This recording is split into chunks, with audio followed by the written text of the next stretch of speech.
الحمد لله رب العالمين والصلاة والسلام على رسوله الأمين أما بعد فأعوذ بالله من الشيطان الرجيم بسم الله الرحمن الرحيم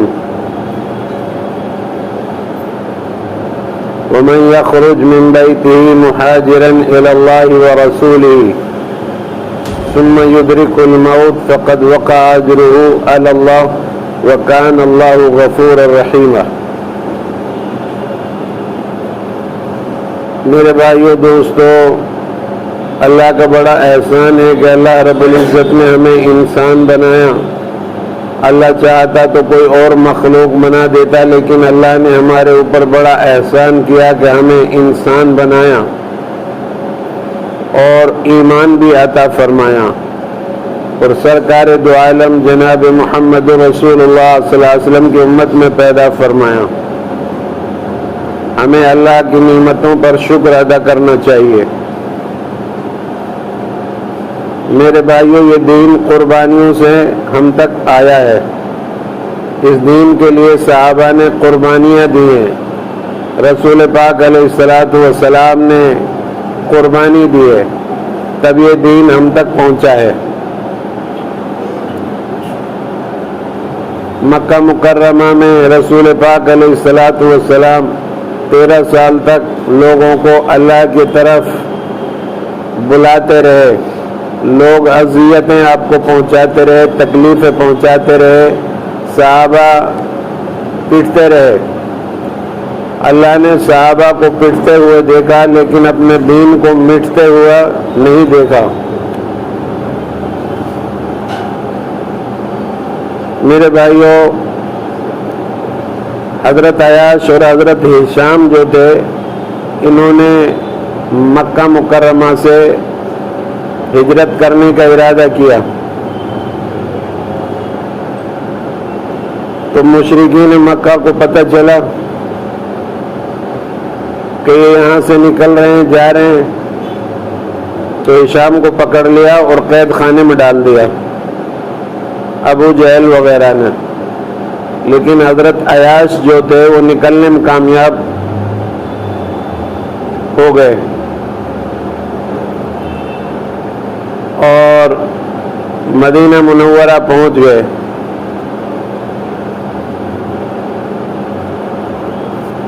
مدینہ پہنچے تو ابو جہل نے انہیں پکڑ کر واپس لانے کی ایک عیارانہ چال چلی۔ ابو جہل گیا سفر کر کے مدینہ منورہ، اور حضرت عیاش سے کہنے لگا کہ تمہاری ماں بہت زیادہ بیمار ہے۔ یہ عیارانہ چال تھی اس کی۔ تو حضرت عیاش کا دل بھر آیا، ماں کو تکلیف ہے، تو دل میں یہ بات پیدا ہوئی کہ بھئی ماں کے پاس جانا چاہیے۔ چنانچہ ابو جہل کے ساتھ آنے لگے ساتھ میں۔ جب راستے میں آئے تو ابو جہل نے راستے میں ہی ان کے دونوں ہاتھوں کو پیچھے باندھ دیا اور اذیت دینی شروع کر دی، مارنا پیٹنا شروع کر دیا۔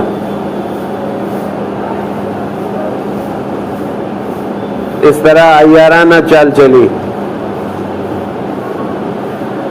بہرحال اللہ کے رسول صلی اللہ علیہ وسلم کو معلوم ہوا تو اللہ کے رسول صلی اللہ علیہ وسلم صبح کی نماز میں قنوت پڑھا کرتے تھے روزانہ، اور حضرت عیاش کی رہائی کے لیے دعا بھی مانگا کرتے تھے۔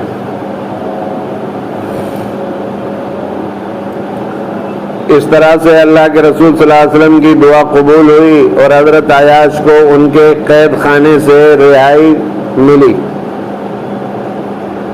اسی طرح حضرت ہشام جب جانے لگے وہاں سے، تو مشرکین مکہ نے پکڑ لیا، کہنے لگے جب تم یہاں آئے تھے تو تمہارے پاس کچھ نہیں تھا، یہاں تجارت کری، پیسہ کمائے، اب یہاں سے پیسہ یہ سامان لے جانے کی اجازت نہیں۔ انہوں نے کہا کہ سارا پیسہ رکھ لو، سارا سامان رکھ لو۔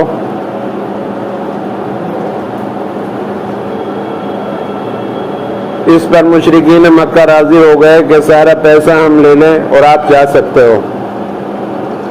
سارا کا سارا مال جو بھی کمایا تھا، جو بھی تھا اپنے پاس سرمایہ، سب کا سب دین کی خاطر انہوں نے ان کو مشرکین مکہ کو دے دیا اور اپنے ایمان اور دین کی حفاظت کے لیے مدینہ منورہ نبی صلی اللہ علیہ وسلم کے آستانے پر پہنچ گئے۔ آپ نے ان کو دیکھا، فرمایا کیا ہوا؟ انہوں نے ساری کارگزاری بتائی کہ میں نے سارا سامان ان کو دے دیا۔ آپ نے فرمایا سارا سامان دینے کے باوجود، سارا پیسہ دینے کے باوجود تم نے اس معاملے میں، اس تجارت میں نفع کمائی۔ دین ہے تو میرے بھائیوں انسان کامیاب ہے، دین نہیں ہے تو ناکام ہوگا۔ دین میں 100% کامیابی اللہ نے رکھی ہے اور بے دینی میں 100% اللہ نے ناکامی رکھی ہے۔ اب روز بروز جو ہے اسلام کی اشاعت کو دیکھ کر کے بڑھ رہا ہے، اسلام پنپ رہا ہے مکہ میں اسلام، تو مشرکین مکہ اس سے جو ہے بڑے حسد کرنے لگے، چڑھنے لگے، رسول اللہ صلی اللہ علیہ وسلم کے خلاف تدبیریں کرنے لگے کہ کس طرح اس اسلام کے پودے کو جڑ سے اکھاڑ کر پھینک دیا جائے۔ آپ صلی اللہ علیہ وسلم کے خلاف اور اسلام کے خلاف ہمیشہ تدبیریں کرتے رہتے تھے۔ مکہ کے اندر ایک عمارت تھی جو عظیم عمارت تھی، بہت اونچی اور بڑی زبردست تھی۔ اس میں مشرکین مکہ اپنے میٹنگ وغیرہ کرتے تھے، جو بھی انہیں کام کرنا ہوتا تھا اس میں مشورے ہوتے تھے، میٹنگ ہوتی تھی۔ تو سارے مشرکین مکہ ایک روز اس میں جمع ہوئے، دار الندوہ نام تھا اس کا، قصی بن کلاب کی بنائی ہوئی یہ عمارت تھی۔ اس میں جو ہے ابو جہل، عتبہ، شیبہ، امیہ بن خلف وغیرہ اور نضر بن حارث وغیرہ جو بھی دشمنان اسلام تھے اس وقت اور مکہ کے سردار کہلائے جاتے تھے، وہ سب جمع ہو گئے۔ اور شیطان بھی ایک بزرگ کی شکل میں، بوڑھے آدمی کی شکل میں، بزرگ کی شکل بنا کر اس میں شریک ہوا۔ اب انہوں نے مشورہ شروع کیا کہ اس بڑھتے ہوئی تعداد کو کس طرح ختم کیا جائے اور محمد رسول اللہ صلی اللہ علیہ وسلم کو کس طریقے سے ختم کیا جائے۔ نعوذ باللہ۔ اللہ جس کا حامی ہو اس کو کون مار سکتا ہے، کون نقصان پہنچا سکتا ہے؟ وَكَفَى بِاللَّهِ حَسِيبًا۔ ہمارا تو اللہ ہمارے لیے کافی ہے میرے بھائیوں۔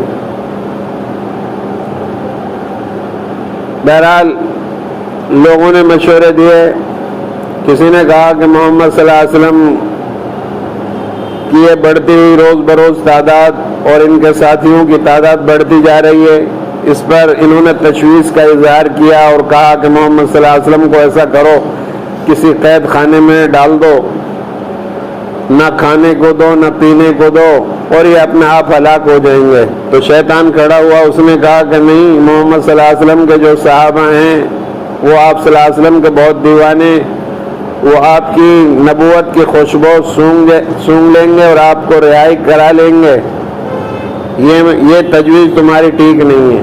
شیطان نے اس تجویز کو رد کیا۔ دوسروں نے کہا کہ اس کو بیڑیاں ڈال دو پیروں میں اور جو ہے اس کو قید خانے میں ڈال دو، تو اس پر بھی شیطان نے منع کیا۔ اور کسی نے یہ مشورہ دیا کہ ان کو وطن سے باہر نکال دیا جائے، جلا وطن کر دیا جائے، اس پر بھی شیطان کھڑا ہوا اور اس نے کہا کہ نہیں، یہ تجویز بھی تمہاری مناسب نہیں ہے، یہ جہاں بھی جائیں گے ان کی لوگ حامی کھڑے ہو جائیں گے اور پھر یہ اپنی جگہ اور اپنا مقام وہاں بھی بنا لیں گے جب تم جلا وطن کر دو گے، اور یہ وہاں چلے جائیں گے تو وہاں بھی ان کے ساتھی کھڑے ہو جائیں گے ان کے لیے۔ پھر ابو جہل خود کھڑا ہوا اور اس نے کہا ایسا کرو، محمد صلی اللہ علیہ وسلم کے گھر کا محاصرہ کیا جائے، گھیرا جائے، اور مکہ کے جتنے قبیلے ہیں ان میں سے ہر قبیلے میں سے ہر گھر میں سے ایک نوجوان کو لیا جائے، اور جب محمد صلی اللہ علیہ وسلم اپنے گھر میں موجود ہوں تو سارے کے سارے قبیلے کے نوجوان آپ صلی اللہ علیہ وسلم پر ایک ساتھ حملہ کر دیں، پھر آپ صلی اللہ علیہ وسلم کی موت کی ذمہ داری کسی ایک آدمی پر نہیں ہوگی، سارے قبیلوں پر آ جائے گی، اور ان کا قبیلہ سب سے لڑنے کی ہمت نہیں کر سکے گا، اور پھر بعد میں یہ ہوگا کہ بھئی ان کے خون کی دیت ادا کرو، تو ہم سب مل کر ان کے خون کی دیت ادا کر دیں گے۔ یہ تجویز پیش کی ابو جہل نے۔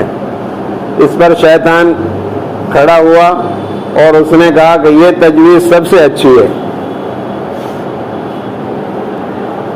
چنانچہ 100 نوجوان آپ صلی اللہ علیہ وسلم کے گھر کے چاروں طرف کھڑے ہو گئے، مکہ کے مشرکین مکہ کے 100 جوان آپ صلی اللہ علیہ وسلم کے گھر کے چاروں طرف رات میں کھڑے ہو گئے۔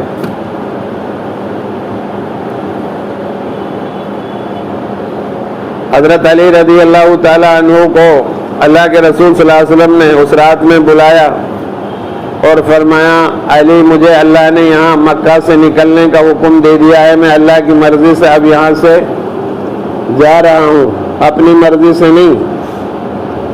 نبی صلی اللہ علیہ وسلم نے جو بھی کیا اللہ کے لیے کیا، اور جو کیا اللہ کے حکم سے کیا، اپنے لیے، اپنی ذات کے لیے، اپنی غرض کے لیے کچھ نہیں کیا۔ اللہ نے آپ کو حکم دیا کہ مکہ کے حالات آپ کے لیے بہتر نہیں ہے، آپ یہاں سے نکل کر مدینہ کی طرف چلے جاؤ۔ آپ صلی اللہ علیہ وسلم نے وہاں سے نکلنے کا ارادہ کیا تو حضرت علی کو بلایا، اور علی رضی اللہ تعالیٰ عنہ کو آپ نے فرمایا کہ علی، میرے پاس مکہ کے لوگوں کی جو مشرکین مکہ ہیں ان کی امانتیں ہیں میرے پاس، یہ امانتیں تم ان تک پہنچا دینا صبح کو، اور پہنچانے کے بعد تم بھی پھر مدینہ کی طرف چلے آنا۔ یہاں پر ایک بات بڑی اہم ہے، آپ حضرات اس کو غور سے سنیں۔ ایک طرف تو رسول اللہ صلی اللہ علیہ وسلم کے مکہ کے مشرکین دشمن تھے، اور ایک طرف آپ کے پاس امانتیں رکھوا رہے۔ جب آپ نوجوان تھے، نبوت نہیں ملی تھی آپ صلی اللہ علیہ وسلم کو، تب بھی مکہ کے اندر آپ کا نام صادق سے مشہور تھا کہ آپ سچے ہیں۔ امین کے نام سے لوگ آپ کو پکارتے تھے کہ آپ امانت دار ہیں۔ تو ہمارے نبی امین ہیں، امانت دار ہیں اور سچے ہیں، تو ہم لوگ کیوں نہ سچائی کو اپنا کر کے انہیں سیدھا راستہ اختیار کریں۔ ایک صحابی کھڑے ہوئے، یا رسول اللہ صلی اللہ علیہ وسلم، کیا مومن بزدل ہو سکتا ہے؟ آپ نے فرمایا ہاں، مومن میں یہ کمزوری ہو سکتی ہے، بزدل ہو سکتا ہے وہ۔ پھر کھڑا ہوا، یا رسول اللہ صلی اللہ علیہ وسلم، کیا مومن بخیل ہو سکتا ہے، مال خرچ نہ کرے؟ آپ نے ارشاد فرمایا ہاں، مومن کے اندر یہ کمزوری بھی ہو سکتی ہے، مال سے محبت کر سکتا ہے، مال نہ خرچ کرے، بخیل ہو سکتا ہے مومن۔ پھر تیسری مرتبہ پوچھا گیا، یا رسول اللہ صلی اللہ علیہ وسلم، کیا مسلمان جھوٹا بھی ہو سکتا ہے؟ آپ صلی اللہ علیہ وسلم نے سختی کے ساتھ ارشاد فرمایا کہ نہیں، مومن بزدل ہو سکتا ہے، بخیل ہو سکتا ہے، لیکن جھوٹا نہیں ہو سکتا۔ ایمان اور جھوٹ ایک ساتھ ایک دل میں جگہ نہیں پا سکتے، ایمان اور جھوٹ ایک ساتھ ایک دل میں نہیں رہ سکتے۔ تو آج ہمارے ساتھ جھوٹ لگا ہوا ہے، ہم جہاں بھی جاتے ہیں جھوٹ بولتے ہیں۔ آپ صلی اللہ علیہ وسلم مکہ کے اندر ابھی رہ رہے ہیں، آپ کو نبوت بھی نہیں ملی، ابھی آپ نبی بھی نہیں ہیں، لیکن مکہ میں سارے میں یہ چرچا ہے کہ یہ جو ہے محمد سچے ہیں، صادق کے نام سے آپ کو پکارا جا رہا ہے۔ لوگ آپ صلی اللہ علیہ وسلم کو امین کے نام سے پکارتے تھے، امانت دار ہیں۔ تو میرے بھائیوں، آج ہم کتنے لوگ ایسے ہیں کسی کا مال لے لیا اور دینے کے لیے تیار نہیں؟ قیامت کا روز اس کا ہمیں بڑا حساب دینا ہوگا۔ اللہ ہر معاملے کو معاف کر دے گا، لیکن حقوق اللہ کو اللہ معاف کر دے گا، اپنا حق معاف کر سکتا ہے، لیکن بندوں کے حق معاف نہیں کرے گا۔ اگر ہم نے کسی کے حق مارے ہیں تو قیامت کا روز جن کا ہمارے اوپر حق ہے ان کو بلایا جائے گا، اور وہ مطالبہ کریں گے، یا اللہ اس کے پاس میرا اتنا ہے، میرا اتنا ہے، سب لوگ کہیں گے۔ پھر اللہ فرشتوں سے فرمائیں گے کہ اس کے پاس دیکھو نیکیاں کتنی ہیں، اچھے کام کتنے ہیں، اس کے اچھے عمل کتنے ہیں۔ فرشتے کہیں گے کہ اتنے اچھے عمل ہیں۔ اللہ پاک فرمائیں گے ان نیکیوں کو ان حق والے جو حق مانگ رہے مطالبہ کر رہے ہیں ان کو دے دو۔ پھر حق والوں کو نیکیاں اس کی دے دی جائیں گی، پھر بھی وہ کھڑا رہ جائے گا، اس کے پاس اب کوئی نیکی نہیں ہوں گی، اور لوگ آ جائیں گے کہیں گے ابھی ہمارا حق باقی ہے اس کے اوپر۔ تو اللہ پاک فرمائیں گے اب اس کے پاس نیکی نہیں ہے، تمہارے گناہ ان پر ڈال دیے جاتے ہیں۔ آدمی اپنے گناہوں میں ڈوبا ہوا ہوگا، پسینہ پسینہ ہوگا وہاں پر، اور دوسروں کا گناہ اور وبال اگر ہمارے گلے میں ڈالا جائے گا تو ہم کتنے پریشان ہوں گے۔ یہ زمین کی شکل بدلی ہوئی ہوگی، آسمان کی شکل بدلی ہوئی ہوگی، اور زمین اور آسمان بہت قریب آ جائیں گے۔ ماں بیٹی کو نہیں پہچانے گی، باپ بیٹے کو نہیں پہچانے گا، کوئی نہیں ہوگا وہاں کسی کا۔ اور یہ واقعہ پیش آنا ہے، کبھی آپ یہ سمجھیں کہ نہیں یہ تو کہنے والی باتیں ہیں، پہلے لوگ کہا کرتے تھے۔ نہیں میرے بھائیوں، یہ معاملہ اللہ کے سامنے ہمیں حاضری دینی ہے، اور ہم اپنے قدم پیچھے نہیں ہٹائیں گے جب تک کہ کچھ سوالوں کا جواب نہ دے۔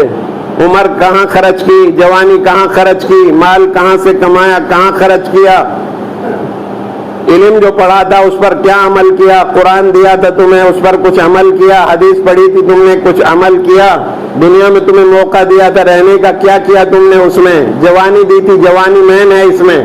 اس لیے نوجوان بچے اپنے جوانی میں عبادت کریں، اللہ کو راضی کریں۔ اللہ کے رسول صلی اللہ علیہ وسلم نے ارشاد فرمایا تھا کہ میں بھی اللہ کا حبیب ہوں، اور وہ جوان جو جوانی میں اللہ کی عبادت کرے وہ بھی اللہ کا حبیب ہے۔ جوان بچے اپنی جوانی میں اللہ کی عبادت کریں، اپنی زندگیوں کا رخوں کو دین کی طرف موڑیں۔ بہت تھوڑا وقت ہے، جوانی عارضی ہے، ایک جوانی اور آئے گی، یہاں کے مرنے کے بعد وہ جوانی ہمیشہ رہے گی۔ وہاں انسان بوڑھا نہیں ہوگا، گھٹنوں میں کبھی تکلیف نہیں ہوگی، کبھی نزلہ زکام نہیں ہوگا، آپ کی جسم کی طاقت ہمیشہ اور بڑھتی رہے گی، کمزور نہیں ہوگی، نعمتیں ہمیشہ پوری پوری ملیں گی، کبھی آپ کی نعمتوں میں جنت میں زوال نہیں آئے گا۔ کاروبار نہیں چل رہا، دنیا میں ایسا ہوتا ہے زوال آ جاتا ہے، کاروبار بند ہو گیا، انسان غریب بن گیا، لیکن آخرت میں ایسا نہیں، اللہ نعمتوں میں اضافہ ہی فرماتا رہے گا۔ تو اس کے لیے ہم تیاری کریں نوجوان بچے۔ خودکشی کی طرف رجحان بڑھتا جا رہا ہے بچوں کا، کسی بھی معاملے میں ناکام ہوئے تو پنکھے میں لٹک گئے پھندا لگا کر، یہ بہت بری موت ہے۔ اللہ کے رسول صلی اللہ علیہ وسلم نے اس ایسے آدمی کی جنازے کی نماز نہیں پڑھائی، جو قرضدار ہوتا تھا اس کی جنازہ نہیں پڑھاتے تھے آپ صلی اللہ علیہ وسلم، صحابہ سے فرماتے تھے تم پڑھ لو۔ جو خودکشی کرنے والے لوگ ان کی بھی جنازہ نہیں پڑھا آپ صلی اللہ علیہ وسلم نے۔ بہرحال میں عرض کر رہا ہوں، اللہ کے رسول صلی اللہ علیہ وسلم ابھی نبی بھی نہیں ہے، مکہ کے اندر آپ کا یہ چرچا ایمانداری کا کہ آپ ایماندار ہیں، امین ہیں۔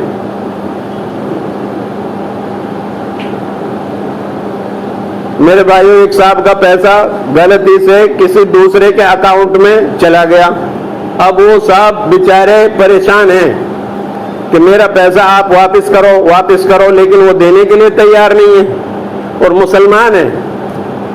ایمان والے کے پاس غیر ایمان والے کے پاس یہ پیسہ چلا جاتا تو وہ بھی واپس کر دیتا، ایمان والوں کا یہ حال ہے۔ ہم کیسے امانتوں کو ادا کر سکتے ہیں؟ جب ہم کسی کا آیا ہوا پیسہ ادا نہیں کر سکتے تو دوسرے امانتوں کو کیسے ادا کر سکتے ہیں؟ اس لیے دنیا میں کیسے عزت مل سکتی ہے؟ جب تک ہم ایمانداری پر نہیں آئیں گے، اصل اسلام کو نہیں اپنائیں گے، مسلمان نہیں بنیں گے، اللہ کی مدد نہیں آ سکتی۔ اللہ کی مدد تبھی آئے گی جب ہم اسلام پر چلیں گے، اللہ کے حکموں کو پورا کریں گے، اللہ کے رسول صلی اللہ علیہ وسلم کا طریقوں کا اتباع کریں گے۔ چنانچہ حضرت علی سے فرمایا کہ تم امانتیں واپس کرنا۔ ایک ایک آدمی کی امانتیں آپ کے پاس تھی، ان کا نام لے کر علی کو بتایا کہ تمہاری ذمہ داری ہے، ان کو صبح تم جو ہے ان تک پہنچاؤ۔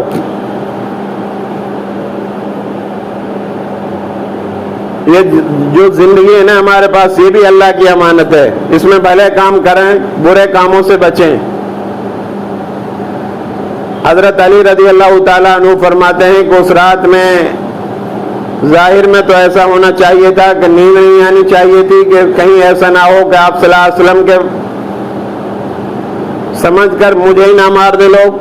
میں آپ کی چارپائی پر لیٹا ہوا، ہری چادر اوڑھ کر، جو آپ کی چادر تھی اس کو لیٹا ہوا، مجھے بظاہر اس رات میں نیند نہیں آنی چاہیے تھی کہ کہیں مشرکین مکہ میرے اوپر حملہ نہ کر دیں، مجھے قتل نہ کر دیں، ختم نہ کر دیں، لیکن میرے دل میں اتنا اطمینان تھا کہ پوری زندگی میں کبھی ایسا اطمینان نہیں ہوا۔ کیوں؟ علی سمجھتے تھے کہ ساری دنیا کی باتیں غلط ہو سکتی ہیں، لیکن محمد رسول اللہ صلی اللہ علیہ وسلم کی زبان مبارک سے نکلی ہوئی بات کوئی غلط نہیں ہو سکتی۔ ان کا یقین تھا آپ صلی اللہ علیہ وسلم کی بات پر۔ آج ہم لوگوں کو یقین نہیں ہے۔ علی رضی اللہ تعالیٰ عنہ فرماتے ہیں کہ آپ صلی اللہ علیہ وسلم نے مجھ سے فرمایا کہ علی تم اس چارپائی پہ لیٹ جاؤ اور مدینہ چلے آنا۔ جب آپ نے مجھ سے یہ فرما دیا کہ مدینہ چلے آنا تو میرے دل میں یہ یقین ہو گیا جب تک میں مدینہ منورہ نہ پہنچ جاؤں گا مجھے موت نہیں آ سکتی۔ ایسا یقین تھا ان کو اللہ اور اس کے رسول کی باتوں پر۔ یاد رکھو، ہم بھی جب تک اللہ اور اس کے رسول کے حکموں کو اپنی زندگی میں اس طرح نہیں لائیں گے جس طرح صحابہ لے کر آئے تھے، اللہ اور اس کے رسول پر ایمان اس طرح نہیں لائیں گے جس طرح صحابہ ایمان لے کر آئے تھے، تب تک ہم دنیا میں عزت سے نہیں رہ سکتے، چین سے نہیں رہ سکتے، سکون حاصل نہیں کر سکتے۔ سکون اللہ نے اپنے حکموں میں، اپنے نبی کے طریقوں میں رکھا ہے۔ بڑے بڑے صوفے ہیں، گدے ہیں، کرسیاں ہیں، میز ہیں، صحابہ کے پاس یہ نہیں تھے، ہمارے پاس سارے اسباب ہیں، ایئر کنڈیشن ہے، فلش ٹائلٹ استعمال کر رہے ہیں، لیکن ہمارے پاس سکون نہیں ہے۔ سکون کے لیے انسان کو دین چاہیے۔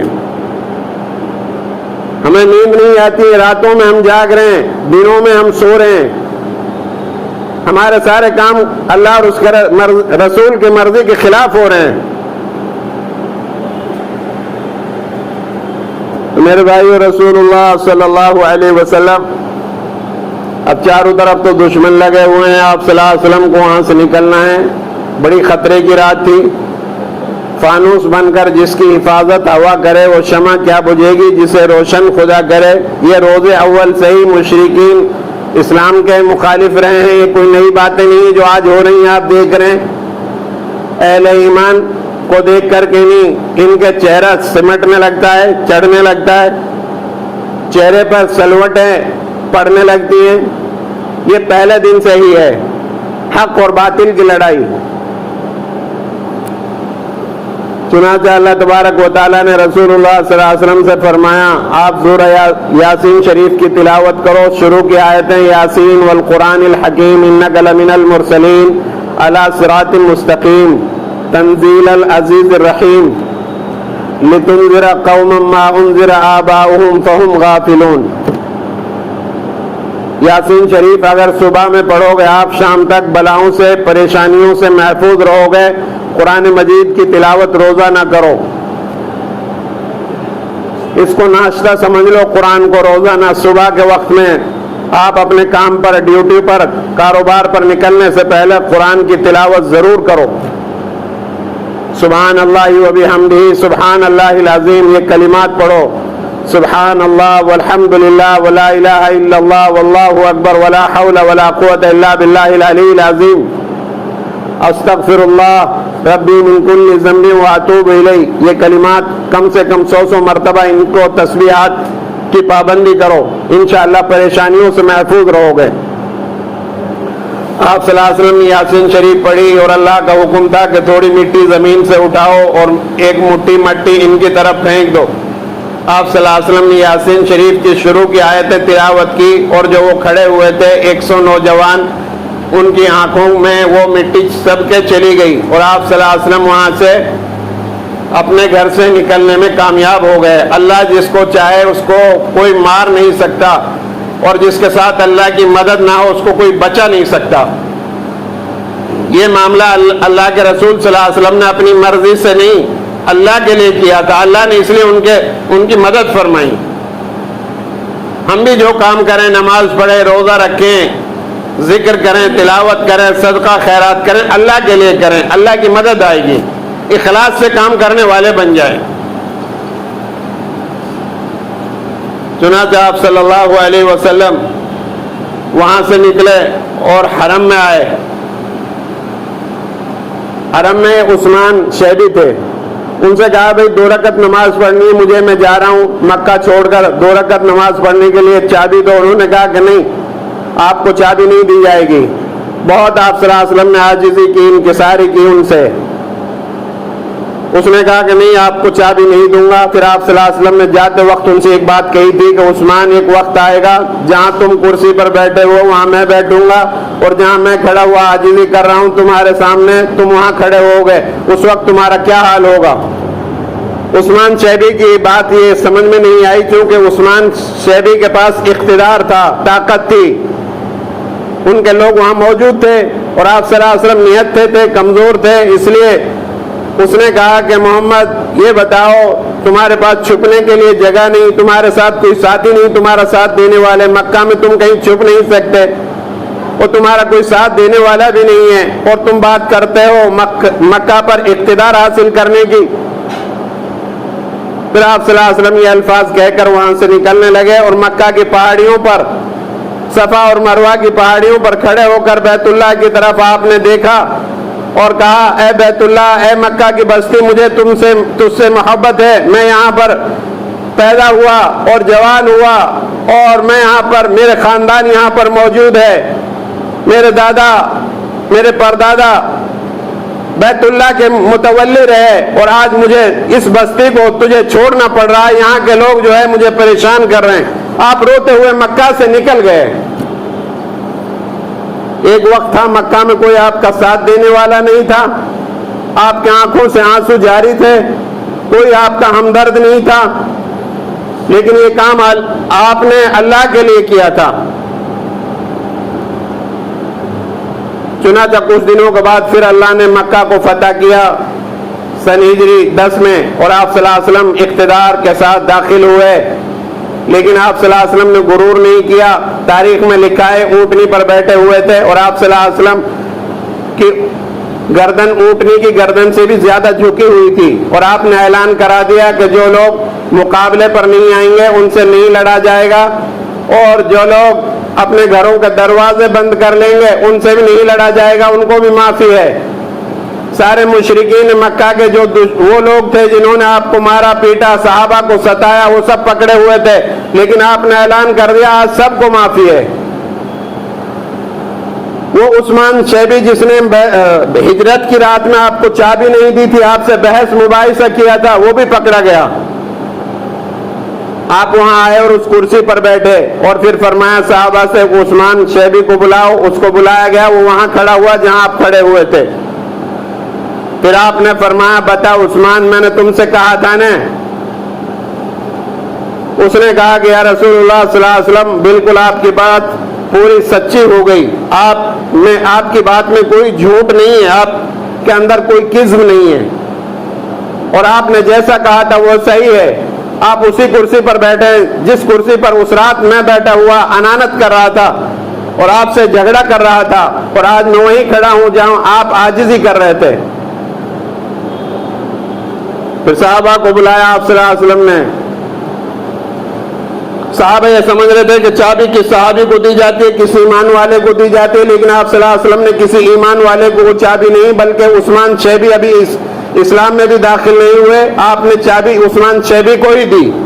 صحابہ دنگ رہ گئے، اور عثمان شیبی نے کہا یا رسول اللہ صلی اللہ علیہ وسلم، میں نے تو آپ کے ساتھ عداوت کی تھی، دشمنی کی تھی، آپ نے وہ چابی مجھے ہی دی۔